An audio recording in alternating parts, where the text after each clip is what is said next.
ಲವಣಯುಕ್ತ ಮಣ್ಣು. ಕೆಳಗೆ ನೀಡಲಾದ ಆಯ್ಕೆಗಳಿಂದ ಸರಿಯಾದ ಉತ್ತರವನ್ನು ಆರಿಸಿ ಬರೆಯಿರಿ. ಅಂತರ್ವಲಯದ ಮಣ್ಣುಗಳು ಅಂತ ಕರೀತಾರೆ. ಈ ಕೆಳಗಿನ ಯಾವ ಮಣ್ಣನ್ನ ಅಂತರ್ವಲಯದ ಮಣ್ಣು ಎಂದು ಕರೆಯುತ್ತಾರೆ? ಅಂತರ್ವಲಯದ ಮಣ್ಣು ಯಾವುದು?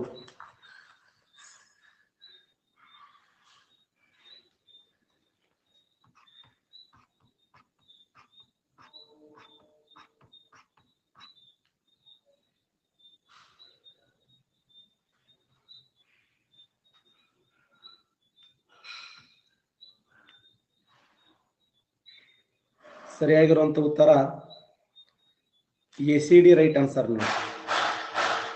ACD ಸರಿಯಾಗಿರುವಂತ ಉತ್ತರ.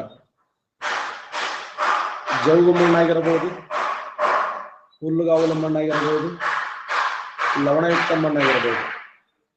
ಜೌಗು ಮಣ್ಣು, ಹುಲ್ಲುಗಾವಲು ಮಣ್ಣು, ಲವಣಯುಕ್ತ ಮಣ್ಣು, ಈ ಮೂರು ಮಣ್ಣುಗಳನ್ನು ಏನಂತ ಕರೀತಾರೆ ಅಂದ್ರೆ ಅಂತರ್ವಲಯದ ಮಣ್ಣುಗಳು ಅಂತ ಹೇಳಿ ಕರೀತಾರೆ. ಕ್ವಶನ್ ಆಗಿದೆ, ಈ ಮೂರು ಮಣ್ಣುಗಳನ್ನ ಯಾವ ಹೆಸರಿಂದ ಕರೀತಾರೆ ಅಂದ್ರೆ ಅಂತರ್ವಲಯದ ಮಣ್ಣು. ಎರಡೆರಡು ಮೂರು ಸಾರಿ ರಿಪೀಟ್ ಆಗಿರುವಂತ ಪ್ರಶ್ನೆ ನೋಡಿ ಇದು. ಅಂತರ್ವಲಯದ ಮಣ್ಣು. ಸದಾ ನೀರಿನಲ್ಲಿ ಸಂಗ್ರಹಗೊಳ್ಳುವ ಮಣ್ಣು ಯಾವುದು? ಯಾವಾಗಲೂ ನೀರಾಗಿರ್ತದೆ. ಸದಾ ನೀರಿನಲ್ಲಿ ಸಂಗ್ರಹಗೊಳ್ಳುವ ಮಣ್ಣು ಯಾವುದು? ಯಾವ ಮಣ್ಣು ಸದಾ ನೀರಿನಲ್ಲಿ ಸಂಗ್ರಹಗೊಳ್ಳುತ್ತದೆ?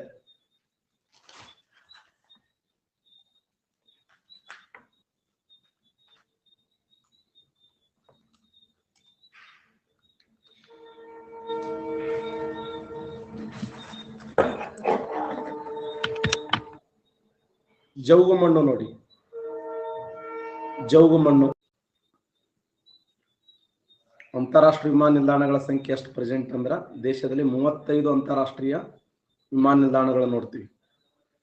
ಪ್ರೆಸೆಂಟ್ ಭಾರತ ದೇಶದಲ್ಲಿ ಕಂಡುಬರುವ ಒಟ್ಟು ಅಂತಾರಾಷ್ಟ್ರೀಯ ವಿಮಾನ ನಿಲ್ದಾಣಗಳ ಸಂಖ್ಯೆ 35 ಅಂತಾರಾಷ್ಟ್ರೀಯ ವಿಮಾನ ನಿಲ್ದಾಣಗಳು. ಕೆಳಗೆ ಕೊಟ್ಟಿರುವ ಉತ್ತರದಿಂದ ದಕ್ಷಿಣಕ್ಕೆ ಹರಿಯುವ ಇಂಡಸ್ ನದಿಯ ಉಪನದಿಗಳು ಯಾವುವು?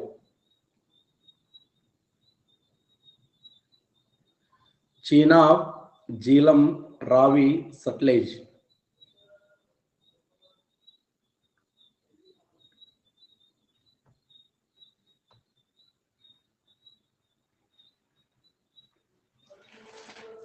ಉತ್ತರ ಭಾರತದಿಂದ ದಕ್ಷಿಣ ಭಾರತಕ್ಕೆ ಸಿಂಧೂ ನದಿಯ ಉಪನದಿಗಳನ್ನು ಬರೆದಾಗ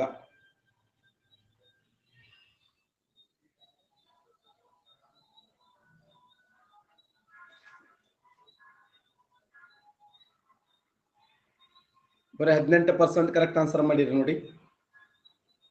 BACD ರೈಟ್ ಆನ್ಸರ್. BACD. ಯಾಕಂದ್ರೆ ಸಿಂಧೂ ನದಿಯ ಉಪನದಿಗಳನ್ನು ಅನುಕ್ರಮವಾಗಿ ಬರಿ ಅಂತ ಕೊಟ್ಟಿದ್ದಾನೆ. ಫಸ್ಟ್ ಜೀಲಂ, ಅದಾದ್ಮೇಲೆ ಚೀನಾಬ್, ಅದಾದ್ಮೇಲೆ ರಾವಿ, ಅದಾದ್ಮೇಲೆ ಬಿಯಾಸ್, ಅದಾದ್ಮೇಲೆ ಸಟ್ಲೇಜ್. ಅನುಕ್ರಮ ನದಿಗಳು ಜೀಲಂ, ಚೀನಾಬ್, ರಾವಿ, ಬಿಯಾಸ್, ಸಟ್ಲೇಜ್. ಜೀಲಂ ಮತ್ತು ಚಿನಾಬ್ ನದಿಗಳ ಮಧ್ಯದಲ್ಲಿ ಜೀಚಿ, ರಾವಿ ಮತ್ತು ಚಿನಾಬ್ ನದಿಗಳ ಮಧ್ಯೆ ರಾಚಿ, ಬಿಯಾಸ್ ಮತ್ತು ರಾವಿ ನದಿಗಳ ಮಧ್ಯದಲ್ಲಿ ಭಾರಿ, ಬಿಯಾಸ್ ಸಟ್ಲೇಜ್ ನದಿಗಳ ಮಧ್ಯದಲ್ಲಿ ಬಿಸ್ಟ್. ದೋಅಬ್ಗಳು ಅಂತ ಕರಿತೀವಿ. ದೋಅಬ್ ಅಂದ್ರೆ ಏನು? ಎರಡು ನದಿಗಳ ಮಧ್ಯೆ ಇರುವಂತ ಭೂಪ್ರದೇಶ.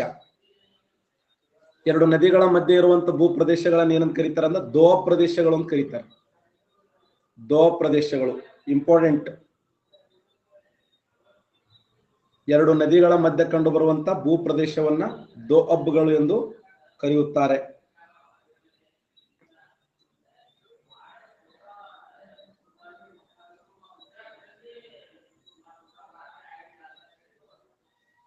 ಓಕೆನಾ? ಜೀಲಂ, ಚೀನಾಬ್, ರಾವಿ, ಬಿಯಾಸ್, ಸಟ್ಲೇಜ್. ಈ ನಾಲ್ಕು ನದಿಗಳಲ್ಲಿ ಕಿಸನ್ ಗಂಗಾ ಎಂಬುದು ಯಾವ ನದಿಯ ಉಪನದಿಯಾಗಿದೆ? ಕಿಸನ್ ಗಂಗಾ ಎಂಬುದು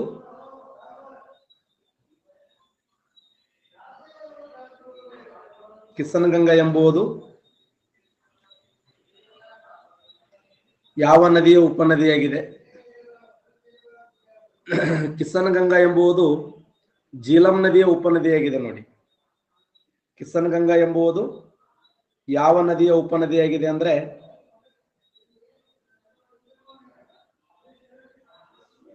ಜೀಲಂ ನದಿಯ ಉಪನದಿಯಾಗಿದೆ. ಬಾಕ್ರಾನಂಗಲ್ ಅಣೆಕಟ್ಟನ್ನ ಯಾವ ನದಿಗೆ ಅಡ್ಡಲಾಗಿ ಕಟ್ಟಲಾಗಿದೆ? ಬಾಕ್ರಾನಂಗಲ್ ಅಣೆಕಟ್ಟನ್ನ ಯಾವ ನದಿಗೆ ಅಡ್ಡಲಾಗಿ ಕಟ್ಟಲಾಗಿದೆ ಅಂದ್ರೆ ಸಟ್ಲೇಜ್ ನದಿಗೆ ಅಡ್ಡಲಾಗಿ ಕಟ್ಟಲಾಗಿದೆ ನೋಡಿ. ಬಾಕ್ರಾನಂಗಲ್ ಅಣೆಕಟ್ಟನ್ನ ಯಾವ ನದಿಗೆ ಅಡ್ಡಲಾಗಿ ಕಟ್ಟಲಾಗಿದೆ ಅಂದ್ರೆ ಸಟ್ಲೇಜ್ ನದಿಗೆ ಅಡ್ಡಲಾಗಿ ಕಟ್ಟಲಾಗಿದೆ.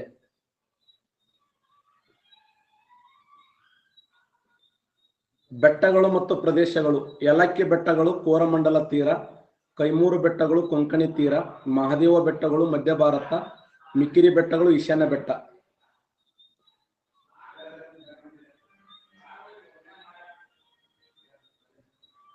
ಈ ಮೇಲಿನ ಹೇಳಿಕೆಗಳಲ್ಲಿ ಯಾವುದು ಸರಿ? ನೀಡಿರುವ ಆಯ್ಕೆಗಳಲ್ಲಿ ಸರಿಯಾದ ಉತ್ತರಕ್ಕಾಗಿ ಸಂಕೇತವನ್ನು ಆಧರಿಸಿ ಬರೆಯಿರಿ.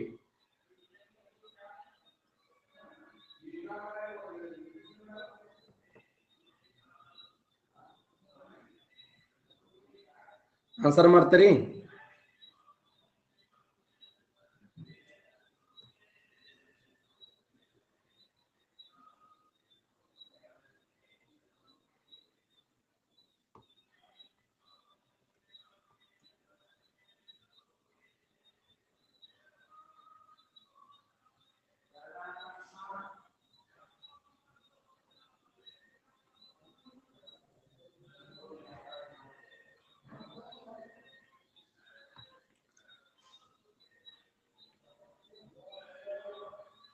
ಸರಿಯಾಗಿರುವಂತ ಉತ್ತರ ಸಿ ಮತ್ತು ಡಿ ಮಾತ್ರ ಸರಿಯಾಗಿದೆ ನೋಡಿ.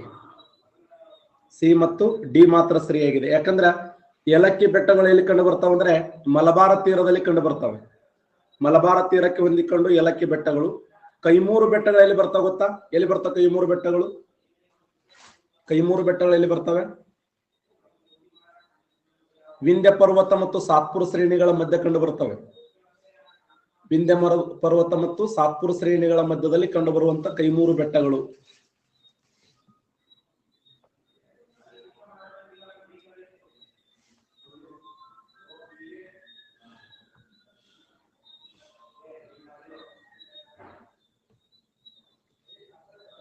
ಕಬ್ಬಿಣದ ಅದಿರು, ತಾಮ್ರ, ಅಲ್ಯೂಮಿನಿಯಂ, ನಿಕ್ಕಲ್ ಉತ್ಪಾದಿಸುವ ಪ್ರಮುಖ ಸ್ಥಳಗಳನ್ನು ನೋಡಿ. ಕಬ್ಬಿಣದ ಅದಿರಿಗೆ ಫೇಮಸ್ ಯಾವುದಂದ್ರೆ ಕ್ರಿಯೋಗ ರೋಗ ಅನ್ನುವಂಥ ಸ್ಥಳ. ಇನ್ನ ತಾಮ್ರಕ್ಕೆ ಅತ್ಯಂತ ಪ್ರಮುಖವಾಗಿರುವಂತ ಸ್ಥಳ ಕಜಕಿಸ್ತಾನ. ಅಲ್ಯೂಮಿನಿಯಂಗೆ ಅತ್ಯಂತ ಪ್ರಮುಖವಾದ ಸ್ಥಳ ಆಕ್ಸಾನಸ್. ಇನ್ನು ನಿಕ್ಕಲ್ಗೆ ಅತ್ಯಂತ ಪ್ರಮುಖವಾದ ಸ್ಥಳ ಯಾವ್ದಂದ್ರೆ ಕ್ಯೂಬಾ ನೋಡಿ. ಆ ಉದ್ದೇಶಕ್ಕಾಗಿ ಸರಿ ಉತ್ತರ ಯಾವ್ದಂದ್ರೆ ಡಿ ರೈಟ್ ಆನ್ಸರ್.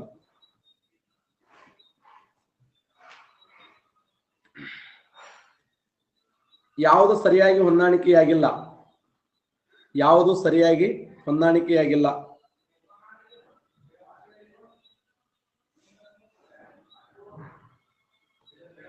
ಆನ್ಸರ್ ಮಾಡ್ತೀರಿ?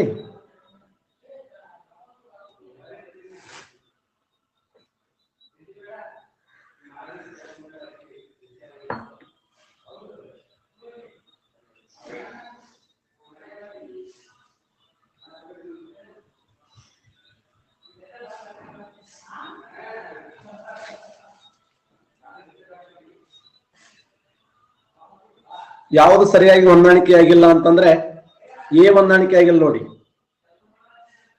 ಸರಿ ಉತ್ತರ ಯಾವ್ದು ಹೊಂದಾಣಿಕೆ ಆಗಿಲ್ಲ ಅಂದ್ರೆ ಎ ಹೊಂದಾಣಿಕೆ ಆಗಿಲ್ಲ.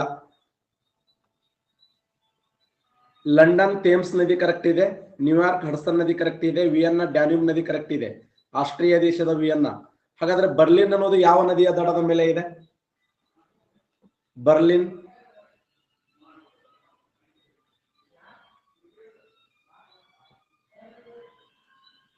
ಬರ್ಲಿನ್ ಯಾವ ನದಿಯ ದಡದ ಮೇಲೆ ಕಂಡು ಬರ್ತದೆ?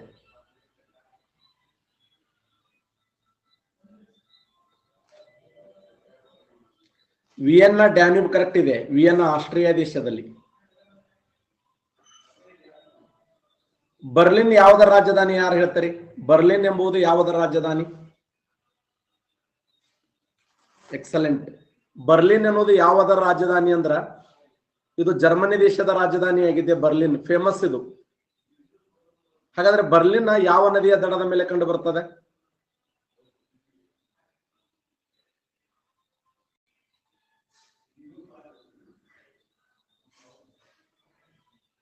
ಕಾವೇರಿ ಅಕ್ಕ?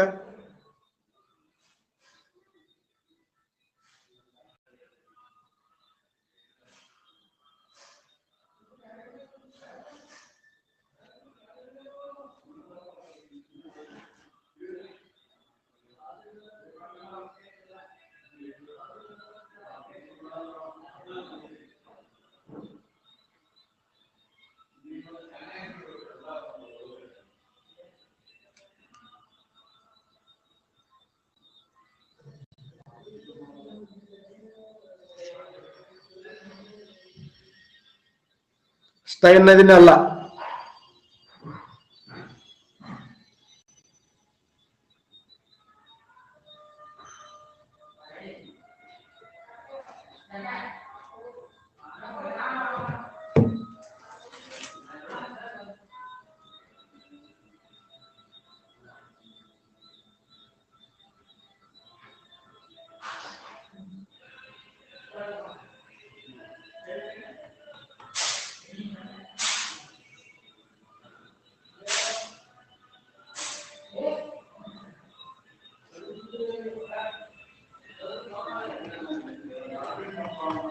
ನೋಡಿ, ಬರ್ಲಿನ್ ಎಂಬುದು ಯಾವ ನದಿಯ ದಡದ ಮೇಲೆ ಕಂಡು ಬರ್ತದೆ ಅಂದ್ರೆ ಕ್ಯುರಾನ್ ಅನ್ನುವಂತ ನದಿಯ ದಡದ ಮೇಲೆ ಕಂಡು ಬರ್ತದೆ. ಬಟ್ ಈ ಕ್ಯುರಾನ್ ಅನ್ನುವಂತ ನದಿ ಬರ್ಲಿನ್ನಿಂದ ಸುಮಾರು 3 ಕಿಲೋಮೀಟರ್ ದೂರ ಇದೆ.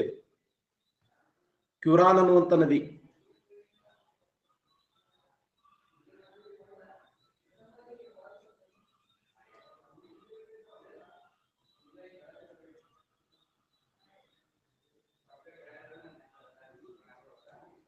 ಪರ್ವತಗಳ ಮೇಲೆ ಕ್ವಶನ್ ಕೇಳಿದ್ದಾನೆ ಜಿಯೋಮಾರ್ಫಾಲಜಿಯಲ್ಲಿ.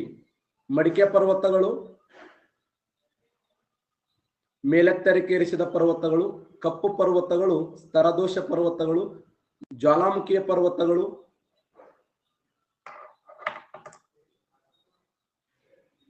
ಶೇಷ ಪರ್ವತಗಳು, ಸಂಚಯಿತ ಪರ್ವತಗಳು, ಶೇಷ ಪರ್ವತಗಳು ದಕ್ಕನ ಪ್ರಸ್ಥಭೂಮಿಯಲ್ಲಿ ಕಂಡು ಬರ್ತವೆ.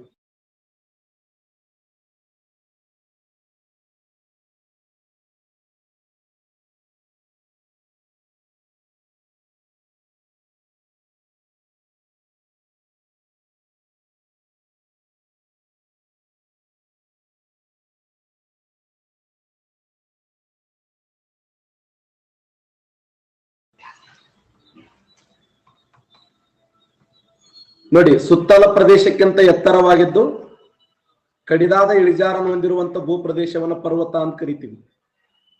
ಸುತ್ತಲ ಪ್ರದೇಶಕ್ಕಿಂತ ಎತ್ತರವಾಗಿದ್ದು ಕಡಿದಾದ ಇಳಿಜಾರನ್ನು ಹೊಂದಿದಂತ ಭೂ ಪ್ರದೇಶವನ್ನ ಪರ್ವತ ಅಂತ ಕರೀತಾರೆ. ಪರ್ವತಗಳು ಅಂದ್ರೆ ಸಾಮಾನ್ಯವಾಗಿ ಹೈಟ್ ಎಷ್ಟು ಇರಬೇಕು ಅಂತ ಹೇಳ್ತಾರೆ ಅವರು?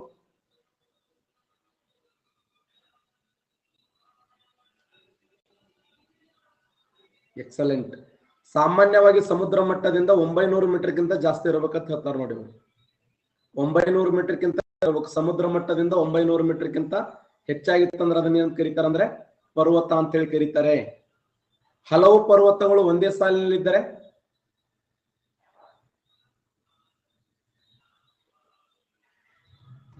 ಸ್ಟ್ರೀ ಅನ್ನುವಂತ ನದಿ, ಅದು ಕ್ಯುರಾ ನದಿ ಉಪನದಿ. ಅದು ಸ್ಟ್ರೀ ಅನ್ನೋದು ಕ್ಯುರಾನ್ ನದಿಯ ಉಪನದಿ. ಪ್ರಧಾನವಾದ ನದಿ ಯಾವನ್ ಕೇಳಿದ್ರೆ ಕ್ಯುರಾನ್ ಹೇಳ ನಾವು. ಈಗ ನಾಳೆ ಕ್ವಶನ್ ಕೇಳ್ತಾನೆ ಏನು ಅಂದ್ರೆ ಬೆಂಗಳೂರು ಯಾವ ನದಿಯ ದಡದ ಮೇಲೆ ಇದೆ ಅಂದ್ರೆ ಅರ್ಕಾವತಿ ಅಂತಾನೆ ಹಾಕಬೇಕು ನಾವು. ಬಟ್ ಈಗ ಯಾವುದು ರೂಪಾವತಿ ಬತ್ತಿ ಹೋಗಿದೆ, ಅದು ಕೆಂಗೇರಿ ಮೋರೆ ಅದು. ಓಕೆನಾ? ಹಲವು ಪರ್ವತಗಳು ಒಂದೇ ಸಾಲಿನಲ್ಲಿದ್ರೆ ಅವಕ್ಕೆ ಏನಂತ ಕರೀತಾರೆ ಅಂದ್ರೆ ಪರ್ವತಗಳ ಗ್ರಂಥಿ ಅಂತ ಕರೀತಾರೆ. ಹಲವು ಪರ್ವತ ಗ್ರಂಥಿಗಳು ನಿರ್ದಿಷ್ಟವಾದ ಸ್ಥಳದಲ್ಲಿ ಸಂಧಿಸಿದರೆ ವೆರಿ ಗುಡ್, ಪರ್ವತಗಳ ಗ್ರಂಥಿ ಅಂತ ಕರೀತಾರೆ. ಪರ್ವತಗಳ ಗ್ರಂಥಿ. ಹಾಗಾದ್ರೆ ನಮ್ಮ ಏಷ್ಯಾ ಖಂಡದ ಅತಿ ದೊಡ್ಡ ಗ್ರಂಥಿ ಯಾವುದು? ಏಷ್ಯಾ ಖಂಡದ ಅತಿ ದೊಡ್ಡ ಗ್ರಂಥಿ ಯಾವ್ದಂದ್ರೆ ಪಾಮೀರ್ ಗ್ರಂಥಿ. ನೋಡಿ, ಪಾಮೀರ್ ಗ್ರಂಥಿ. ಪಾಮೀರ್ ಗ್ರಂಥಿ. ಪಾಮೀರ್ ಗ್ರಂಥಿ.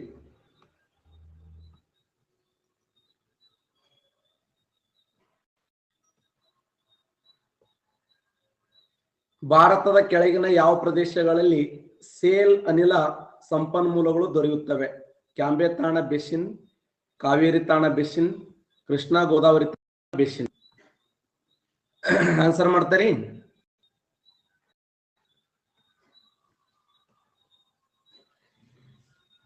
ಸರಿಯಾದಂತ ಉತ್ತರವನ್ನು ಬರೆಯಿರಿ ಅಂತ ಕ್ವಶನ್.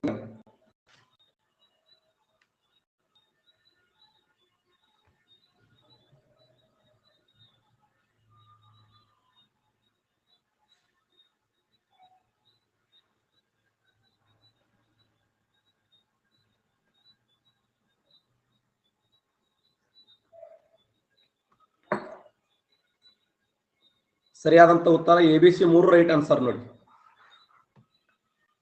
ಸೇಲ್ ಅನಿಲ ಸಂಪನ್ಮೂಲಗಳು ಕ್ಯಾಂಬೆ ತಾಣದಲ್ಲಿ, ಕಾವೇರಿ ತಾಣದಲ್ಲಿ, ಕೃಷ್ಣಾ ಗೋದಾವರಿ ತಾಣ 3 ತಾಣಗಳಲ್ಲಿ ಕಂಡು ಬರ್ತಾವ ನೋಡಿ.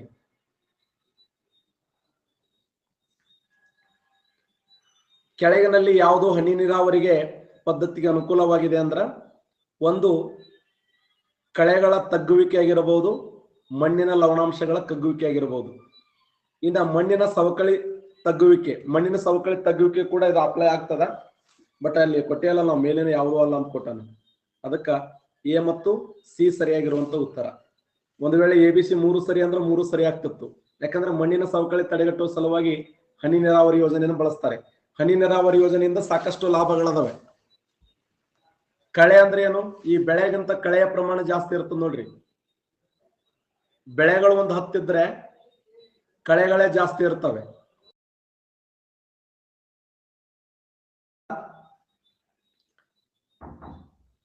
ಹೌದಲ್ಲ ನೋಡ್ರಿ, ನೀವು ಬೆಳೆ ಒಂದು 10 ಇದ್ದು ಅಂದ್ರೆ ಆ 10 ಬೆಳೆಯಾಗ 100 ಕಳೆಗಳೇ ಇರ್ತಾವ ಜಾಸ್ತಿ.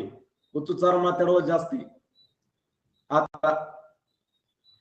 ಬೆಳೆಗಿಂತ ಕಳೆಯ ಪ್ರಮಾಣ ಜಾಸ್ತಿ. ಅದಕ್ಕೆ ಕಳೆಗಳನ್ನು ತಗ್ಗಿಸುವುದಾಗಿರಬಹುದು, ಆಮೇಲೆ ಮಣ್ಣಿನ ಲವಣಾಂಶಕ್ಕೆ ತಗ್ಗಿಸುವುದಾಗಿರಬಹುದು, ಮಣ್ಣಿನ ಸವಕಳಿಯನ್ನ ಕುಗ್ಗುವಿಕೆ ಆಗಿರಬಹುದು. ಹನಿ ನೀರಾವರಿಯಿಂದ ಆಗುವಂತ ಲಾಭಗಳು ನೋಡಿ ಎಲ್ಲ ಇವು.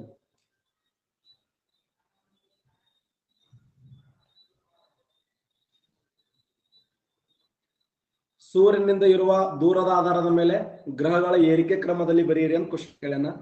ಶುಕ್ರ, ಮಂಗಳ, ಶನಿ, ಗುರು. ಸೂರ್ಯನಿಂದ ಇರುವ ದೂರದ ಆಧಾರದ ಮೇಲೆ.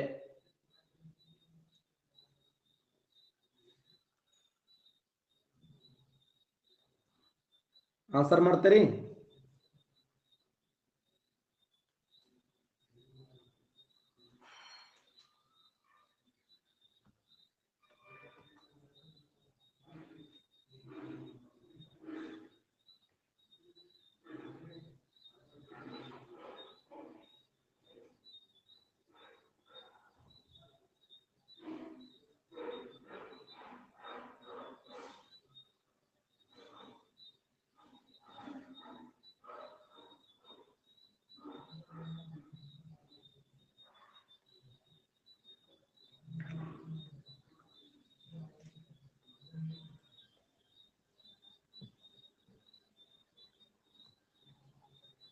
ಸರಿಯಾದಂತ ಉತ್ತರ ಫಸ್ಟ್ ಶುಕ್ರ ಗ್ರಹ. ಫಸ್ಟ್ ಬುಧ ಗ್ರಹ, ಆಮೇಲೆ ಶುಕ್ರ ಗ್ರಹ, ಭೂಮಿ, ಮಂಗಳ, ಗುರು, ಶನಿ, ಯುರೇನಿಸ್, ನೆಪ್ಚೂನ್ ಅನುಕ್ರಮವಾಗಿ. ಇಲ್ಲಿ ಫಸ್ಟ್ ಯಾವ್ದು ಬರ್ತದೆ? ಶುಕ್ರ ಇದೆ. ಶುಕ್ರ ಆದ ಮಂಗಳ, ಮಂಗಳ ಆದ ಮೇಲೆ ಗುರು, ಗುರು ಆದ ಮೇಲೆ ಶನಿ. ABC ಯಾವ್ದಿದೆ ನೋಡಿ? ABDC ಇದು ರೈಟ್ ಆನ್ಸರ್. ABDC ಸರಿಯಾಗಿರುವಂತ ಉತ್ತರ. ಒರಿಜಿನಲ್ ಕ್ವಶನ್ ಪೇಪರ್ ಹಿಂಗೆ ಇದೆ ನೋಡಿದು. ಇವೆಲ್ಲ ಒರಿಜಿನಲ್ ಕ್ವಶನ್ ಪೇಪರ್ಗಳೇ ಇವು. ಕಾಸಿಸ್, ಗೋರಾಸ್, ಗೊಂಡಾ, ಬುರ್ಡಾ, ಬಾರ್ಡಾ. ಕಾಸಿಸ್ ಅನ್ನುವಂಥ ಜನಾಂಗ,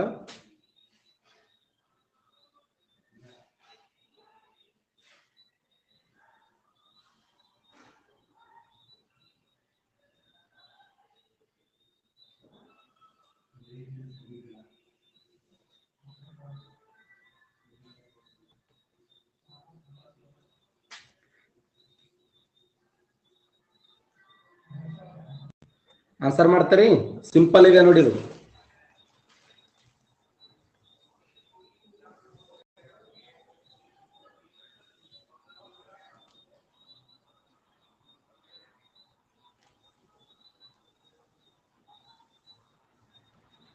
ಈ ಮ್ಯಾಚ್ ದ ಫಾಲೋವಿಂಗ್ಸ್ ಘನ ಕಿರಿಕಿರಿವು.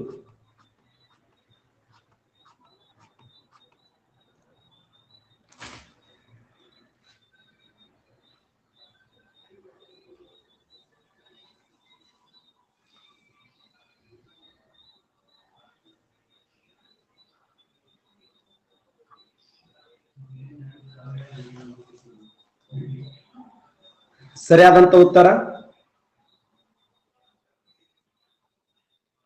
ಕಾಸಿ ಎಂಬ ಬುಡಕಟ್ಟು ಜನಾಂಗ ಎಲ್ಲಿ ಕಂಡು ಬರ್ತಂದ್ರೆ ಮೇಘಾಲಯದಲ್ಲಿ ಕಂಡು ಬರ್ತಾರೆ. ಗೋರಾಸ್ ಅನ್ನುವಂಥ ಬುಡಕಟ್ಟು ಜನಾಂಗ ನಾಗಾಲ್ಯಾಂಡದಲ್ಲಿ ಕಂಡು ಬರ್ತಾರೆ. ಗೊಂಡ ಅನ್ನುವಂಥ ಬುಡಕಟ್ಟು ಜನಾಂಗ ಮಧ್ಯಪ್ರದೇಶ ಆದ್ರೆ ಬೋರ್ಡಾ ಅನ್ನುವಂಥ ಬುಡಕಟ್ಟು ಜನಾಂಗ ಗುಜರಾತ್ ರಾಜ್ಯದಲ್ಲಿ ಕಂಡು ಬರ್ತಾರೆ.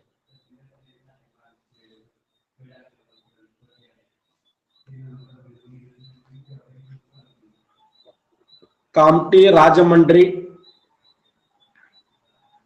ಶಹಡೂಲ್, ಬೆಳಗೋಳ.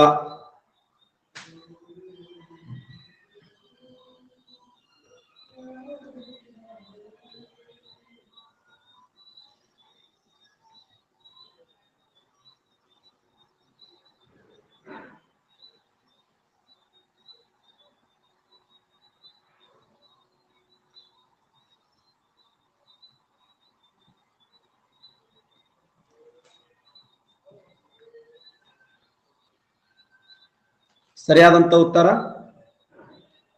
2 ರೈಟ್ ಆನ್ಸರ್ ನೋಡಿ. ಕಾಮ್ಟಿ ಅನ್ನೋದು ಮಹಾರಾಷ್ಟ್ರದಲ್ಲಿ ಕಂಡು ಬಂದ್ರೆ ಈ ರಾಜಮುಂಡ್ರಿ ಅನ್ನುವಂಥ ಸ್ಥಳ ಎಲ್ಲಿದೆ ಅಂದ್ರೆ ಆಂಧ್ರ ಪ್ರದೇಶದಲ್ಲಿ ಇದೆ, ಫೇಮಸ್. ಶಹಡೂಲ್ ಅನ್ನುವಂಥದ್ದು ಮಧ್ಯಪ್ರದೇಶದಲ್ಲಿ ಕಂಡು ಬರ್ತದೆ. ಇನ್ನು ಬೆಳಗೋಳ ಕರ್ನಾಟಕ ರಾಜ್ಯದ ಪ್ರಸಿದ್ಧವಾದ ಕಾಗದ ಮತ್ತು ರಾಸಾಯನಿಕ ರಸಗೊಬ್ಬರ ಉತ್ಪಾದನೆಗೆ ಫೇಮಸ್ ಆಗಿದೆ ನೋಡಿ. ಕೆಮಿಕಲ್ ಫರ್ಟಿಲೈಸರ್ ಅಂತ ಕರಿತೀವಲ್ಲ, ಅದಕ್ಕೆ ಫೇಮಸ್ ಆಗಿರುವಂತದ್ದು.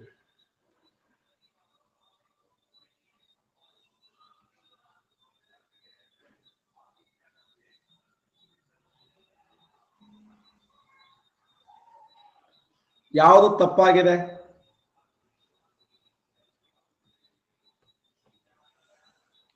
ಪಿಗ್ಮಿಸ್ ಅನ್ನುವಂಥ ಬುಡಕಟ್ಟು ಜನಾಂಗ ಕಾಂಗೋ ಕಣಿವೆಯಲ್ಲಿ ಕಂಡು ಬರ್ತಾರೆ.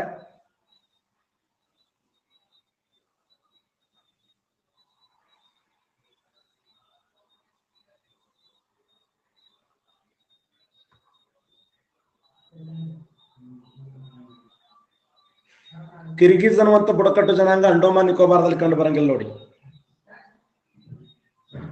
ಅಂಡೋಮಾನ್ ನಿಕೋಬಾರದಲ್ಲಿ ಕಂಡು ಬರಂಗಿಲ್ಲ. ಮೊನ್ನೆ ಹೇಳಿ ನಿಮಗೆ, ಕಿರ್ಗಿಜ್ ಅನ್ನುವಂಥ ಬುಡಕಟ್ಟು ಜನಾಂಗ ಕಿರ್ಗಿಸ್ತಾನದಲ್ಲಿ ಕಂಡು ಬರ್ತಾರೆ. ಮಧ್ಯ ಏಷ್ಯಾ ಅಂತಿದೆಯಲ್ಲ, ಮಧ್ಯ ಏಷ್ಯಾದ ಕಿರ್ಗಿಸ್ತಾನದಲ್ಲಿ. ಅದಕ್ಕೆ ಸಿ ರಾಂಗ್ ಇದೆ ನೋಡಿ, ಸಿ ರಾಂಗ್.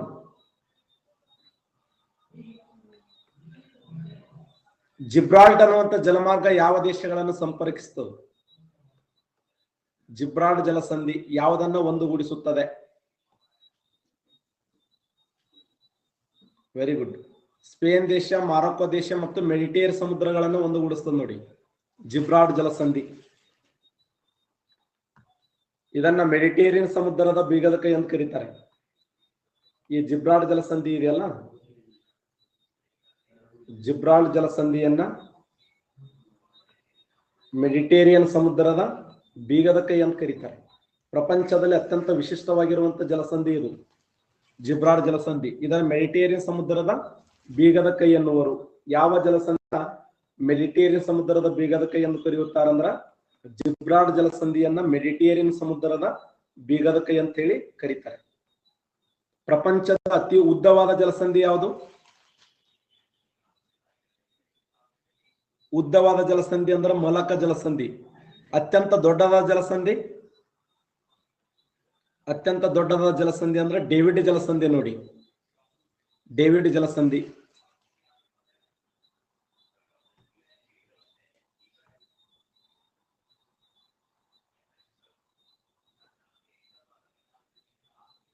ಇಪ್ಪತ್ಮೂರುವರೆ ಕರ್ಕಾಟಕ ಸಂಕ್ರಾಂತಿ ವೃತ್ತ.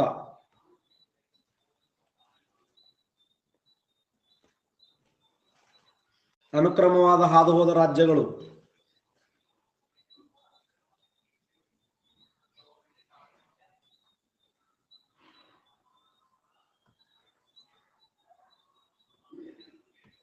ಸರಿಯಾದಂತ ಉತ್ತರ ಸಿ ರೈಟ್ ಆನ್ಸರ್ ನೋಡಿ. ಫಸ್ಟ್ ಗುಜರಾತ್, ಆಮೇಲೆ ರಾಜಸ್ಥಾನ್, ಅದಾದ್ಮೇಲೆ ಮಧ್ಯಪ್ರದೇಶ, ಆಮೇಲೆ ಛತ್ತೀಸ್ಗಢ, ಜಾರ್ಖಂಡ್, ಪಶ್ಚಿಮ ಬಂಗಾಳ, ತ್ರಿಪುರಾ, ಮಿಜೋರಾಂ. ಸುಮಾರು 8 ರಾಜ್ಯಗಳ ಮೇಲೆ ಹಾದು ಹೋಗಿದೆ ಇದು.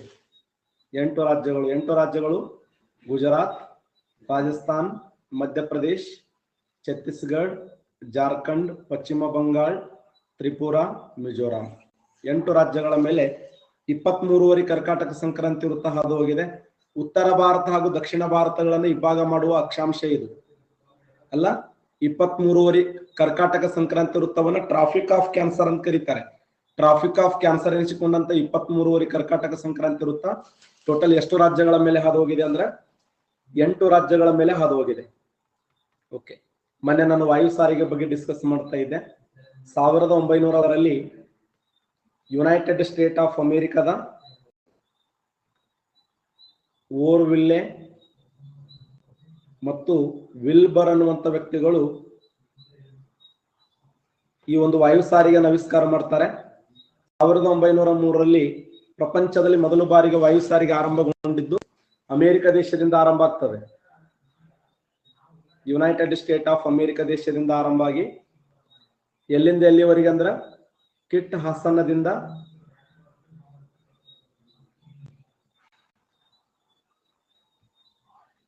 ಕ್ಯಾರೋಲಿನ್ ಪ್ರಾಂತ್ಯಗಳ ಮಧ್ಯೆ ಸಂಚಾರ ಆಗ್ತದೆ. ಕಿಟ್ ಹಸನ್ ಮತ್ತು ಕ್ಯಾರೋಲಿನ್ ಪ್ರಾಂತ್ಯಗಳ ಮಧ್ಯದಲ್ಲಿ ವಾಯು ಸಾರಿಗೆ ಆರಂಭಗೊಂಡಿತ್ತು. ಕರ್ನಾಟಕ ರಾಜ್ಯದಲ್ಲಿ ವಾಯು ಸಾರಿಗೆ ಆರಂಭಗೊಂಡಿದ್ದು 1932 ಬಳ್ಳಾರಿಯಿಂದ ಆರಂಭ ಆಗಿದೆ ನೋಡಿ. ಕರ್ನಾಟಕ ರಾಜ್ಯದಲ್ಲಿ ಮೊದಲ ಬಾರಿಗೆ ವಾಯು ಸಾರಿಗೆ ಆರಂಭಗೊಂಡಿದ್ದು ಬಳ್ಳಾರಿಯಿಂದ. ಯಾವ ವರ್ಷ ಅಂದ್ರೆ 1932. 1932ರಲ್ಲಿ ಬಳ್ಳಾರಿಯಿಂದ ವಾಯು ಸಾರಿಗೆ ಆರಂಭಗೊಂಡಿತ್ತು. ಭಾರತಕ್ಕೆ ವಾಯು ಸಾರಿಗೆ ಪರಿಚಯ ಆಗಿದ್ದೆ ಯಾವಾಗಂದ್ರ 1911.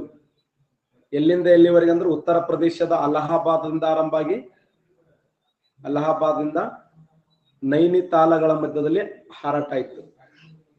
ಉತ್ತರ ಪ್ರದೇಶದ ಅಲಹಾಬಾದ್ದಿಂದ ನೈನಿತಾಲಗಳ ಮಧ್ಯದಲ್ಲಿ 1911ರಲ್ಲಿ ಟಾಟಾ ಕಂಪನಿ ಇದನ್ನು ಪ್ರಾರಂಭ ಮಾಡ್ತದೆ.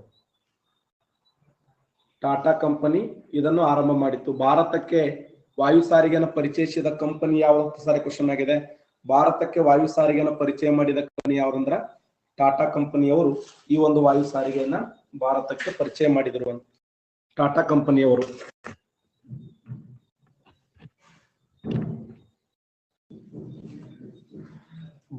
ಸಂಪೂರ್ಣವಾಗಿ ಭಾರತದ ವಾಯು ಸಾರಿಗೆಯನ್ನು ಕಂಟ್ರೋಲ್ ಮಾಡೋರು ಯಾರಂದ್ರೆ president Airport Authority of India ಅಂತ ಕರಿತೀವಿ. ಇದು ಸ್ಥಾಪನೆಯಾಗಿದ್ದು 1995 ಏಪ್ರಿಲ್ 1ರಂದು.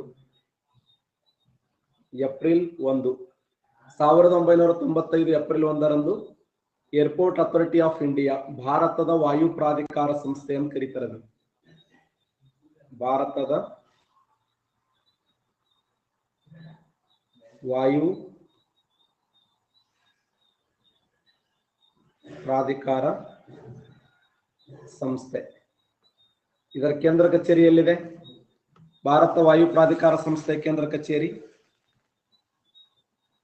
ಎಕ್ಸಲೆಂಟ್ ನ್ಯೂ ಡೆಲ್ಲಿಯಲ್ಲಿದೆ ನೋಡಿ. ದೆಹಲಿಯಲ್ಲಿದೆ.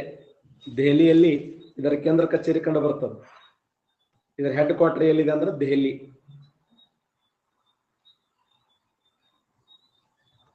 ಭಾರತದ ವಾಯು ಪ್ರಾಧಿಕಾರ ಸಂಸ್ಥೆ. ಈ ಭಾರತದ ವಾಯು ಪ್ರಾಧಿಕಾರ ಸಂಸ್ಥೆಯ ಕೇಂದ್ರ ಕಚೇರಿ ಎಲ್ಲಿದೆ ಅಂದ್ರೆ ನ್ಯೂ ದೆಹಲಿಯಲ್ಲಿ ಕಂಡು ಬರುತ್ತದೆ. ಇದನ್ನೇ ಏರ್ಪೋರ್ಟ್ ಅಥಾರಿಟಿ ಆಫ್ ಇಂಡಿಯಾ ಅಂತ ಕರೀತಾರೆ. Airport Authority of India 1995 April 1ರಂದು ಸ್ಥಾಪನೆ ಆಯಿತು. ಪ್ರಸ್ತುತ ಭಾರತ ದೇಶದಲ್ಲಿ 35 ಅಂತಾರಾಷ್ಟ್ರೀಯ ವಿಮಾನ ನಿಲ್ದಾಣಗಳಿದಾವೆ. ಅತ್ಯಂತ ಪ್ರಮುಖ ಅಂತಾರಾಷ್ಟ್ರೀಯ ವಿಮಾನ ನಿಲ್ದಾಣ ತೆಗೆದುಕೊಂಡಾಗ ನಂಬರ್ 1 ಇಂದಿರಾ ಗಾಂಧಿ ಅಂತಾರಾಷ್ಟ್ರೀಯ ವಿಮಾನ ನಿಲ್ದಾಣ ಎಲ್ಲಿದೆ? ಇಂದಿರಾ ಗಾಂಧಿ ಅಂತಾರಾಷ್ಟ್ರೀಯ ವಿಮಾನ ನಿಲ್ದಾಣ. ಇಂದಿರಾ ಗಾಂಧಿ ಅಂತಾರಾಷ್ಟ್ರೀಯ ವಿಮಾನ ನಿಲ್ದಾಣ ವೆರಿ ಗುಡ್. ದೆಹಲಿ ನೋಡಿ, ದೆಹಲಿಯಲ್ಲಿ ಇಂದಿರಾ ಗಾಂಧಿ ಅಂತಾರಾಷ್ಟ್ರೀಯ ವಿಮಾನ ನಿಲ್ದಾಣ ಇದೆ. ಇದು ಪ್ರಸ್ತುತ ಭಾರತ ದೇಶದ ಅತ್ಯಂತ ದೊಡ್ಡದಾದ ಅಂತಾರಾಷ್ಟ್ರೀಯ ವಿಮಾನ ನಿಲ್ದಾಣ ಅಂತ ಕರಿತೀವಿ. ಇದರ ಮೊದಲ ಹೆಸರೇನು ಅಂತ ಕ್ವಶನ್ ಕೇಳೋಣ. ಇದರ ಮೊದಲ ಹೆಸರೇನು? ಇಂದಿರಾ ಗಾಂಧಿ ಅಂತಾರಾಷ್ಟ್ರೀಯ ವಿಮಾನ ನಿಲ್ದಾಣದ ಮೊದಲ ಹೆಸರು ಪಾಲಂ ಅಂತಾರಾಷ್ಟ್ರೀಯ ವಿಮಾನ ನಿಲ್ದಾಣ ನೋಡಿ. ಪಾಲಂ. Palam very important. ಭಾರತ ದೇಶದ ಅತ್ಯಂತ ದೊಡ್ಡದಾಗಿರುವಂತಹ ಅಂತಾರಾಷ್ಟ್ರೀಯ ವಿಮಾನ ನಿಲ್ದಾಣ. ಅಣ್ಣಾ ಅಂತಾರಾಷ್ಟ್ರೀಯ ವಿಮಾನ ನಿಲ್ದಾಣ ಚೆನ್ನೈ. ಅಣ್ಣಾ ಅಂತಾರಾಷ್ಟ್ರೀಯ ವಿಮಾನ ನಿಲ್ದಾಣ ಚೆನ್ನೈ. ಅಣ್ಣಾ ಅಂತಾರಾಷ್ಟ್ರೀಯ ವಿಮಾನ ನಿಲ್ದಾಣದ ಮೊದಲ ಹೆಸರೇನು? ಎಕ್ಸಲೆಂಟ್, ಮೀನಂಬಕ್ಕಂ. ರೈಟ್ ಆನ್ಸರ್ ನೋಡಿ, ಮೀನಂಬಕ್ಕಂ.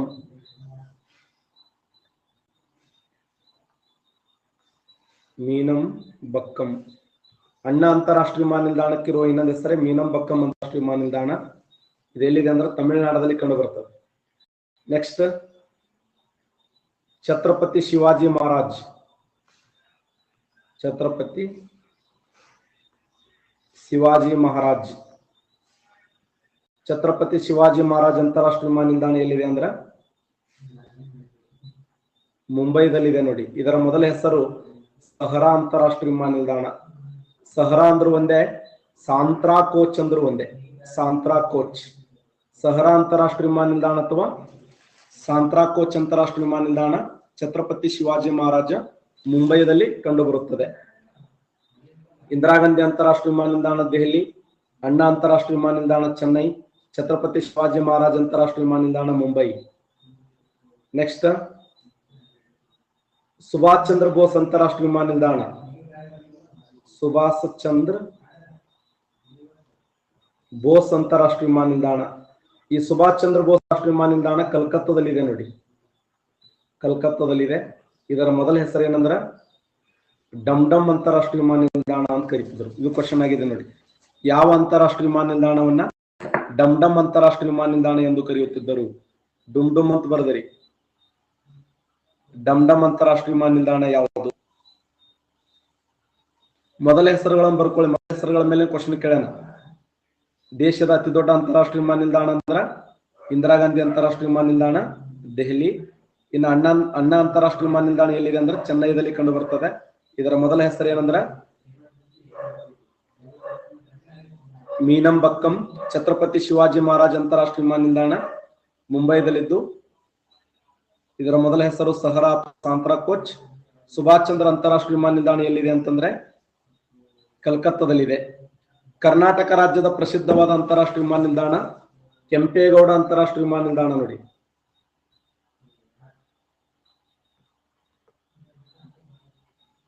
ಕೆಂಪೇಗೌಡ ಅಂತಾರಾಷ್ಟ್ರೀಯ ವಿಮಾನ ನಿಲ್ದಾಣ ಬೆಂಗಳೂರು. ಕೆಂಪೇಗೌಡ ಅಂತಾರಾಷ್ಟ್ರೀಯ ವಿಮಾನ ನಿಲ್ದಾಣ ಬೆಂಗಳೂರು. ಇದರ ಮೊದಲ ಹೆಸರು ಏನಂದ್ರೆ ದೇವನಹಳ್ಳಿ ಅಂತಾರಾಷ್ಟ್ರೀಯ ವಿಮಾನ ನಿಲ್ದಾಣ. ದೇವನಹಳ್ಳಿ ಅಂತಾರಾಷ್ಟ್ರೀಯ ವಿಮಾನ ನಿಲ್ದಾಣವನ್ನು ಕೆಂಪೇಗೌಡ ಅಂತ ನಾಮಕರಣ ಮಾಡಿದ ವರ್ಷ ಯಾವಾಗ ಅಂದ್ರೆ 2013ರಲ್ಲಿ ನಾಮಕರಣ ಮಾಡ್ತಾರೆ. ಆಕ್ಚುಲಿ 2008ರಲ್ಲಿ ಇದನ್ನ ಎಚ್ಎಲ್ದಿಂದ ದೇವನಹಳ್ಳಿಗೆ ವರ್ಗಾವಣೆ ಮಾಡ್ತಾರೆ. 1996ರಲ್ಲಿ ಕರ್ನಾಟಕ ರಾಜ್ಯದಲ್ಲಿ ಅಂತಾರಾಷ್ಟ್ರೀಯ ವಿಮಾನ ನಿಲ್ದಾಣ ಎಂದು ಘೋಷಣೆ ಮಾಡಿದಂತ ವರ್ಷ ಇದು. ನಮ್ಮ ರಾಜ್ಯದಲ್ಲಿ ಅಂತಾರಾಷ್ಟ್ರೀಯ ವಿಮಾನ ನಿಲ್ದಾಣ ಎಂದು ಘೋಷಣೆ ಮಾಡಿದ ವರ್ಷ 1996. 2008ರಲ್ಲಿ ಎಚ್ಎಲ್ದಿಂದ ದೇವನಹಳ್ಳಿಗೆ ವರ್ಗಾವಣೆ ಮಾಡಲಾಗ್ತದೆ. 2013ರಲ್ಲಿ ಆ ದೇವನಹಳ್ಳಿ ಅಂತಾರಾಷ್ಟ್ರೀಯ ವಿಮಾನ ನಿಲ್ದಾಣವನ್ನ ಕೆಂಪೇಗೌಡ ಅಂತ ನಾಮಕರಣ ಮಾಡಿದ್ರು. ಯಾಕಂದ್ರೆ ಬೆಂಗಳೂರು ಕಟ್ಟಿದವರು ಕೆಂಪೇಗೌಡರು. ಕೆಂಪೇಗೌಡರಿಂದ ಬೆಂಗಳೂರು ನಗರ ನಿರ್ಮಾಣ ಆಗಿದೆ. ಯಲಹಂಕದ ನಾಡಪ್ರಭುಗಳ ಮನೆತನ ಅತ್ಯಂತ ಪ್ರಸಿದ್ಧ ದೊರೆ. ಯಲಹಂಕದ ನಾಡಪ್ರಭುಗಳ ಮನೆತನದ ಸ್ಥಾಪಕ ಯಾರು? ಯಲಹಂಕ ನಾಡಪ್ರಭುಗಳ ಸ್ಥಾಪಕ ಯಾರು? ಎಕ್ಸಲೆಂಟ್, ರಣ ಬೈರೇಗೌಡ ನೋಡಿ. ರಣ ಬೈರೇಗೌಡ ಅನ್ನುವಂತ ವ್ಯಕ್ತಿ ಯಲಹಂಕದ ನಾಡಪ್ರಭುಗಳ ಮನೆತನದ ಸ್ಥಾಪಕನಾಗಿದ್ದಾನೆ. ರಣ ಬೈರೇಗೌಡ. ನೆಕ್ಸ್ಟ್, ರಾಜೀವ್ ಗಾಂಧಿ ಅಂತಾರಾಷ್ಟ್ರೀಯ ವಿಮಾನ ನಿಲ್ದಾಣ.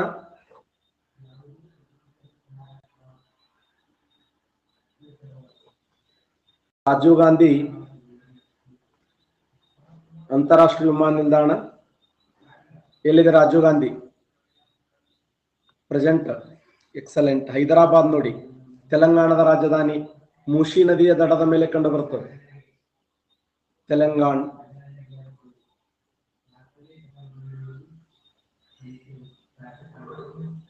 ತೆಲಂಗಾಣ. ರಾಜೀವ್ ಗಾಂಧಿ ಅಂತಾರಾಷ್ಟ್ರೀಯ ವಿಮಾನ ನಿಲ್ದಾಣ ತೆಲಂಗಾಣದಲ್ಲಿ ಕಂಡು ಬರ್ತದೆ. Important question. ಯಾಕಂದ್ರೆ ಹಸಿರು ನೆಲಮಾಳಿಗೆ ಹೊಂದಿದ ಅಂತಾರಾಷ್ಟ್ರೀಯ ವಿಮಾನ ನಿಲ್ದಾಣಗಳಲ್ಲಿ ಇದು ಕೂಡ ಬರ್ತದೆ. ನಮ್ಮ ಭಾರತ ದೇಶದಲ್ಲಿ ಹಸಿರು ನೆಲಮಾಳಿಗೆ ಹೊಂದಿದ ಅಂತಾರಾಷ್ಟ್ರೀಯ ವಿಮಾನ ನಿಲ್ದಾಣಗಳ ಸಂಖ್ಯೆ ಎಷ್ಟು? 4, 5, 6, 8 3 ಹಸಿರು ನೆಲಮಾಳಿಗೆ ಹೊಂದಿದ ಅಂತಾರಾಷ್ಟ್ರೀಯ ವಿಮಾನ ನಿಲ್ದಾಣಗಳ ಸಂಖ್ಯೆ ಎಷ್ಟು ಪ್ರೆಸೆಂಟ್ ಭಾರತ ದೇಶದಲ್ಲಿ?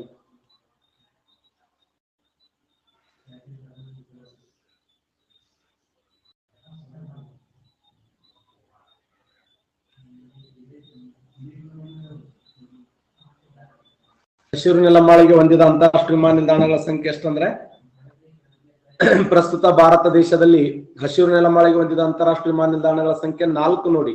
4 ಅಂತಾರಾಷ್ಟ್ರೀಯ ವಿಮಾನ ನಿಲ್ದಾಣಗಳು ಹಸಿರು ನೆಲಮಾಳಿಗೆ ಹೊಂದ್ಯಾವ. 4 ಯಾವಂದ್ರ ಒಂದು ಬೆಂಗಳೂರಿನ ಕೆಂಪೇಗೌಡ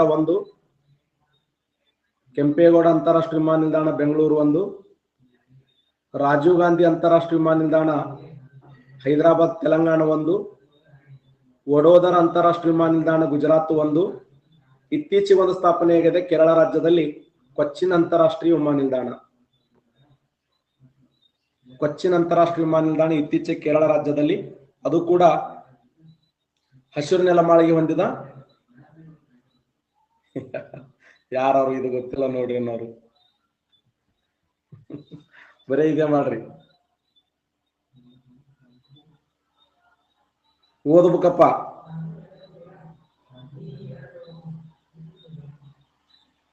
ಯಾರ ಬೆಕ್ನಾಳ ಇಂಟರ್ನ್ಯಾಷನಲ್ ಏರ್ಪೋರ್ಟ್ ಎಲ್ಲಿ ಅದದು?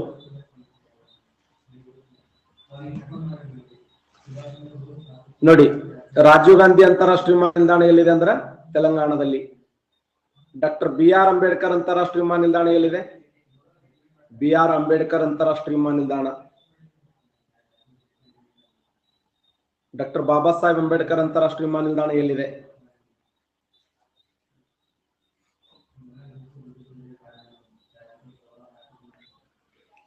Very good. ಮಹಾರಾಷ್ಟ್ರದ ನಾಗ್ಪುರದಲ್ಲಿದೆ ನೋಡಿ, MH, ಮಹಾರಾಷ್ಟ್ರದ ನಾಗ್ಪುರ್.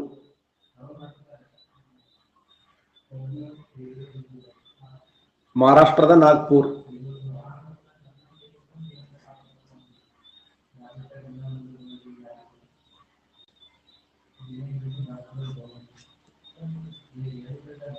Very good. ಒಬ್ಬರು ವಿಶ್ವ ಪ್ರಶ್ನೆ ಕೇಳ್ತಾ ಇದ್ದಾರೆ, ಸರ ಹಸಿರು ನೆಲಮಾಳಿಗೆ ಅಂದ್ರೆ ಏನು ಸರ ಅಂತ. ಹೌದು, ಹಸಿರು ನೆಲಮಾಳಿಗೆ ಅನಿಸ್ಕೋಬೇಕಾದ್ರೆ ವಿಶ್ವ ಅವರೇ condition number out of city ಇರ್ಬೇಕು, ಅದು ಇಂಟರ್ನ್ಯಾಷನಲ್ ಏರ್ಪೋರ್ಟ್. ನಂಬರ್ 2 ಏನು ಅಂದ್ರೆ ಅದ್ರ ಸುತ್ತಲೂ ಅನ್ನದಾತ ನೇಗಲ ಯೋಗಿ ಅಗ್ರಿಕಲ್ಚರ್ ಮಾಡ್ತಿರ್ಬೇಕು. ನಂಬರ್ 3 ಅದ್ರ ಸುತ್ತಲೂ ಯಾವುದೇ ಬೃಹತ್ ಪ್ರಮಾಣದ ಕೈಗಾರಿಕೆಗಳಾಗಲಿ ಹೋಟೆಲ್ ಉದ್ಯಮಗಳಾಗಲಿ ರಹಸ್ಯ ಅಂತ ದೊಡ್ಡ ಪ್ರಮಾಣದ ಜನಸಂಖ್ಯೆ ಇರಬಾರದು. ಈ 3 ಕಂಡೀಷನ್ಗಳಿಗೆ ಒಳಗೊಂಡಿರ್ತಕ್ಕಂಥ ಮೇಲ್ಗಡೆ ವಿಮಾನ ಲ್ಯಾಂಡ್ ಆಗ್ತಿತ್ತಂದ್ರೆ ಆ ವಿಮಾನ ಇಪ್ಪು ಎಲ್ಲೇ ಬೀಳಕತ್ತಿ ಅಂತ ಆ ತರ ಗಿಡ ಮರಗಳು ಇರ್ಬೇಕು ಸುತ್ತಮುತ್ತಲು. ನಾವೆಲ್ಲೇ ಹೊಂಟಿವಂತ ಸುಮ್ಕುಂದ್ರ ಬೆದರ್ಸ್ಬೇಕು ಅವ್ನಿಗೆ. ಅಂತ ಅಂತಾರಾಷ್ಟ್ರೀಯ ವಿಮಾನ ನಿಲ್ದಾಣವನ್ನು ಏನ್ ಕರಿತೀವಿ ಅಂದ್ರೆ ಹಸಿರು ನೆಲಮಾಳಿಗೆ ಹೊಂದಿದ ಅಂತಾರಾಷ್ಟ್ರೀಯ ವಿಮಾನ ನಿಲ್ದಾಣ ಅಂತೇಳಿ ಕರಿತೀವಿ. ಭಾರತ ದೇಶದಲ್ಲಿ ಅಂತ ಅಂತಾರಾಷ್ಟ್ರೀಯ ವಿಮಾನ ನಿಲ್ದಾಣಗಳ ಸಂಖ್ಯೆ ಎಷ್ಟದ ಅಂದ್ರ ಟೋಟಲ್ 8 ಅಂತಾರಾಷ್ಟ್ರೀಯ ವಿಮಾನ ನಿಲ್ದಾಣಗಳದಾವೆ. ಒಂದು ಕೆಂಪೇಗೌಡ, ರಾಜೀವ್ ಗಾಂಧಿ, ವಡೋದರ ಮತ್ತೆ ಕೊಚ್ಚಿನ್.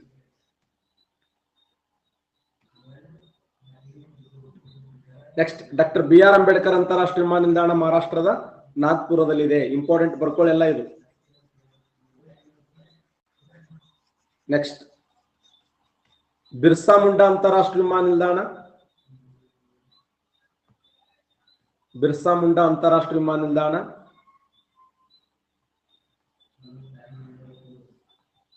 ಬಿರ್ಸಾ ಮುಂಡಾ ಅಂತಾರಾಷ್ಟ್ರೀಯ ವಿಮಾನ ನಿಲ್ದಾಣ ಎಲ್ಲಿದೆ? ಬಿರ್ಸಾ ಮುಂಡಾ ಅಂತಾರಾಷ್ಟ್ರೀಯ ವಿಮಾನ ನಿಲ್ದಾಣ ವೆರಿ ಗುಡ್, ರಾಂಚಿಯಲ್ಲಿದೆ ನೋಡಿ. ರಾಂಚಿ, ಜಾರ್ಖಂಡದ ರಾಂಚಿ ನೋಡಿ.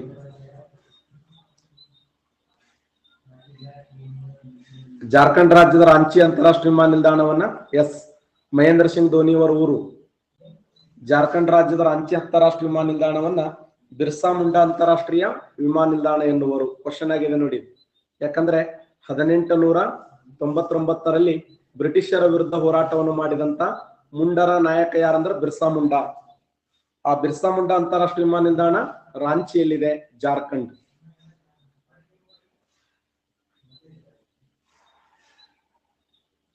ಸರ್ದಾರ್ ವಲ್ಲಭಾಯಿ ಪಟೇಲ್ ಅಂತಾರಾಷ್ಟ್ರೀಯ ವಿಮಾನ ನಿಲ್ದಾಣ. ಸರ್ದಾರ್ ವಲ್ಲಭಾಯಿ ಪಟೇಲ್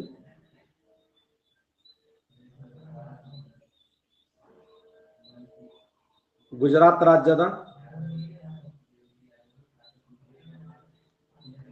ರಾಜ್ಯದ ಯಾವ ಸ್ಥಳದಲ್ಲಿದೆ? Very good. ಅಲಹಾಬಾದ್ ಅಲ್ಲ, ಅಹಮದಾಬಾದ್.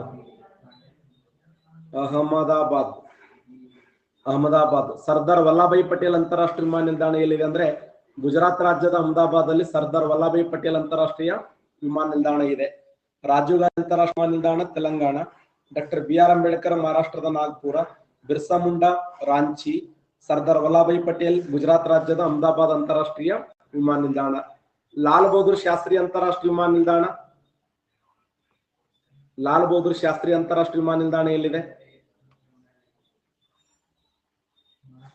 Very good. ವಾರಣಾಸಿ ನೋಡಿ, ವಾರಣಾಸಿ, ಉತ್ತರ ಪ್ರದೇಶದ ವಾರಣಾಸಿ ಅಂತಾರಾಷ್ಟ್ರೀಯ ವಿಮಾನ ನಿಲ್ದಾಣವನ್ನ ಏನಂತ ಹೆಸರಿಸಲಾಗಿದೆ ಅಂದ್ರ ಲಾಲ್ ಬಹದ್ದೂರ್ ಶಾಸ್ತ್ರಿ ಅಂತಾರಾಷ್ಟ್ರೀಯ ವಿಮಾನ ನಿಲ್ದಾಣ. ಹಾಗಾದ್ರೆ ದಾಬೋಲಿ ಅಂತಾರಾಷ್ಟ್ರೀಯ ವಿಮಾನ ನಿಲ್ದಾಣ ಎಲ್ಲಿದೆ? ದಾಬೋಲಿ ಅಂತಾರಾಷ್ಟ್ರೀಯ ವಿಮಾನ ನಿಲ್ದಾಣ. Very good. ಗೋವಾ ರಾಜ್ಯದಲ್ಲಿ ಕಂಡು ಬರ್ತದೆ ನೋಡಿ. ಗೋವಾ ರಾಜ್ಯದ ಪಣಜಿ ಅಂತಾರಾಷ್ಟ್ರೀಯ ವಿಮಾನ ನಿಲ್ದಾಣವನ್ನ ದಾಬೋಲಿ ಅಂತಾರಾಷ್ಟ್ರೀಯ ವಿಮಾನ ನಿಲ್ದಾಣ ಅಂತ ಹೇಳಿ ಕರೀತಾರೆ. ದಾಬೋಲಿ ಅಂತಾರಾಷ್ಟ್ರೀಯ ವಿಮಾನ ನಿಲ್ದಾಣ. VD ಸಾವರ್ಕರ್ ಅಂತಾರಾಷ್ಟ್ರೀಯ ವಿಮಾನ ನಿಲ್ದಾಣ ಎಲ್ಲಿದೆ? VD ಸಾವರ್ಕರ್ ಇಂಟರ್ನ್ಯಾಷನಲ್ ಏರ್ಪೋರ್ಟ್ ಪೋರ್ಟ್ ಬ್ಲೇಯರ್ದಲ್ಲಿದೆ ನೋಡಿ. ಇದು ಬಹಳ ಸರಿ ರಿಪೀಟ್ ಆಗಿರುವಂತ ಪ್ರಶ್ನೆ. ಇದು ಅಂಡೋಮಾನ್ ನಿಕೋಬಾರದಲ್ಲಿ ಕಂಡು ಬರುವಂತ ಪೋರ್ಟ್ ಬ್ಲೇಯರ್. ಈ ಅಂಡೋಮಾನ್ ನಿಕೋಬಾರದಲ್ಲಿ ಕಂಡು ಬರುವ ಪೋರ್ಟ್ ಬ್ಲೇಯರ್ ಅಂತಾರಾಷ್ಟ್ರೀಯ ವಿಮಾನ ನಿಲ್ದಾಣವನ್ನ VD ಸಾವರ್ಕರ್ ಅಂತಾರಾಷ್ಟ್ರೀಯ ವಿಮಾನ ನಿಲ್ದಾಣ ಎಂದು ನಾಮಕರಣ ಮಾಡಲಾಗಿದೆ. VD ಸಾವರ್ಕರ್ ಅಂತಾರಾಷ್ಟ್ರೀಯ ವಿಮಾನ ನಿಲ್ದಾಣ ಎಲ್ಲಿದೆ ಅಂದ್ರೆ ಪೋರ್ಟ್ ಬ್ಲೇಯರ್. ಚಂದ ಬರೆದು ಹಾಕದನ್ನ ಶ್ರೀಶೈಲ ನೋಡ. SMS ಅದು ಸಂಬಂಧ ಇಲ್ಲಾರ ನಂಬರ್ ಆರ್ಡರ್ ಟೈಪ್ ಮಾಡಿ ಕಳಿಸ್ತಾನೆ ನಿಮ್ಮ ಮಾಯಿ. ಅದಕ್ಕೆ ಮಿಕ್ಕಿಯಾದ ಎಷ್ಟು ಮಂದಿ SMS ಮಾಡಕತ್ತಾರ, ನಾ ಹೆಂಗಾರ SMS ಮಾಡ್ಲಿ ಅಂತೇಳಿ. ಅವನು SMS ಹಾಕ್ಬೇಕಂತಾನೆ ಎಲ್ಲೆಲ್ಲಿ ಆಗಲ್ಲ ಇವರು ನೋಡ.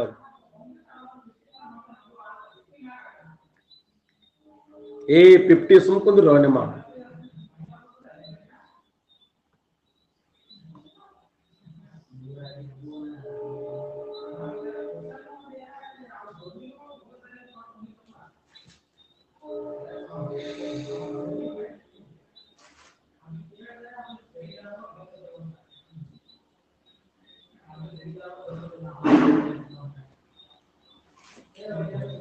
ಭಗತ್ ಸಿಂಗ್ ಅಂತಾರಾಷ್ಟ್ರೀಯ ವಿಮಾನ ನಿಲ್ದಾಣ ಎಲ್ಲಿದೆ?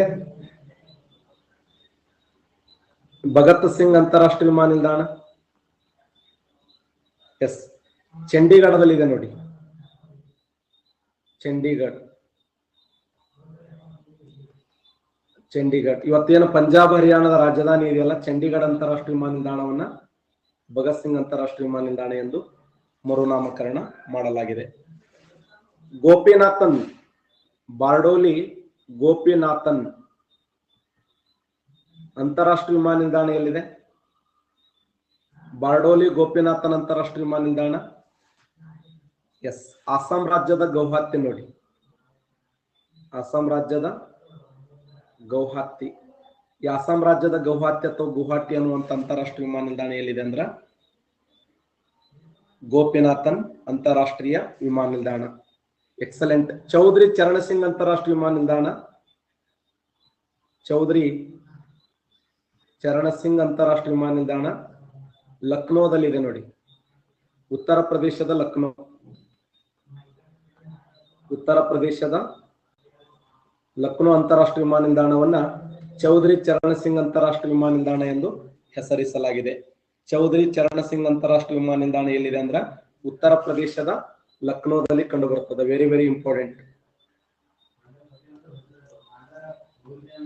ಎಕ್ಸಲೆಂಟ್. ಸ್ವಾಮಿ ವಿವೇಕಾನಂದ ಅಂತಾರಾಷ್ಟ್ರೀಯ ವಿಮಾನ ನಿಲ್ದಾಣ ಎಲ್ಲಿದೆ? ಸಿಡಿಲು ಮರಿ ಸನ್ಯಾಸಿ ಸ್ವಾಮಿ ವಿವೇಕಾನಂದ ಅಂತಾರಾಷ್ಟ್ರೀಯ ವಿಮಾನ ನಿಲ್ದಾಣ. ಸ್ವಾಮಿ ವಿವೇಕಾನಂದ ಅಂತಾರಾಷ್ಟ್ರೀಯ ವಿಮಾನ ನಿಲ್ದಾಣ ಎಸ್ ರಾಯಪುರದಲ್ಲಿದೆ ನೋಡಿ. ರಾಯಪುರ ಎಲ್ಲಿದೆ ಅಂದ್ರ ಛತ್ತೀಸ್ಗಢ ರಾಜ್ಯದ ರಾಯಪುರ್ ಅಂತಾರಾಷ್ಟ್ರೀಯ ವಿಮಾನ ನಿಲ್ದಾಣವನ್ನ ಸ್ವಾಮಿ ವಿವೇಕಾನಂದ ಅಂತಾರಾಷ್ಟ್ರೀಯ ವಿಮಾನ ನಿಲ್ದಾಣ ಇದೆ, ನೆನಪಿಡಿ.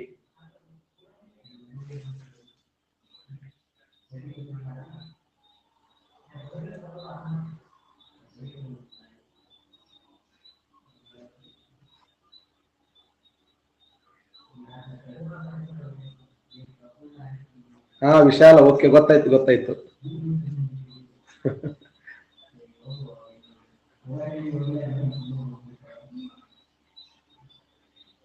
ನಮ್ಮ ಕರ್ನಾಟಕ ರಾಜ್ಯದಲ್ಲಿ ಟೋಟಲ್ 2 ಅಂತಾರಾಷ್ಟ್ರೀಯ ವಿಮಾನ ನಿಲ್ದಾಣಗಳದಾವ ನೋಡಿ. ಕರ್ನಾಟಕ ರಾಜ್ಯದಲ್ಲಿ 2 ಅಂತಾರಾಷ್ಟ್ರೀಯ ವಿಮಾನ ನಿಲ್ದಾಣಗಳು, ಒಂದು ಕೆಂಪೇಗೌಡ ಅಂತಾರಾಷ್ಟ್ರೀಯ ವಿಮಾನ ನಿಲ್ದಾಣ ಬೆಂಗಳೂರು ಆದ್ರೆ ಇನ್ನೊಂದು ಮಂಗಳೂರು ಅಂತಾರಾಷ್ಟ್ರೀಯ ವಿಮಾನ ನಿಲ್ದಾಣ ಅಂತ ಹೇಳಿ ಕರಿತೀವಿ. ಇಲ್ಲಿಗೆ ಹಾಗಾದ್ರೆ ಪ್ರಪಂಚದ ಅತಿ ದೊಡ್ಡ ಅಂತಾರಾಷ್ಟ್ರೀಯ ವಿಮಾನ ನಿಲ್ದಾಣ ಯಾವ್ದಂತ ಒಂದ್ಸರಿ ಕ್ವಶನ್ ಆಗಿದೆ.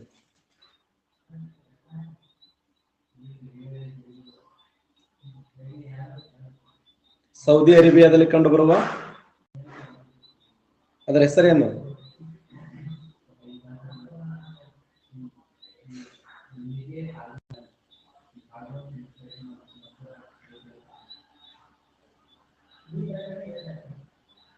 ಎಸ್, ಕಿಂಗ್ ಖಾಲಿದ್ ಅಂತಾರಾಷ್ಟ್ರೀಯ ವಿಮಾನ ನಿಲ್ದಾಣ ನೋಡಿ.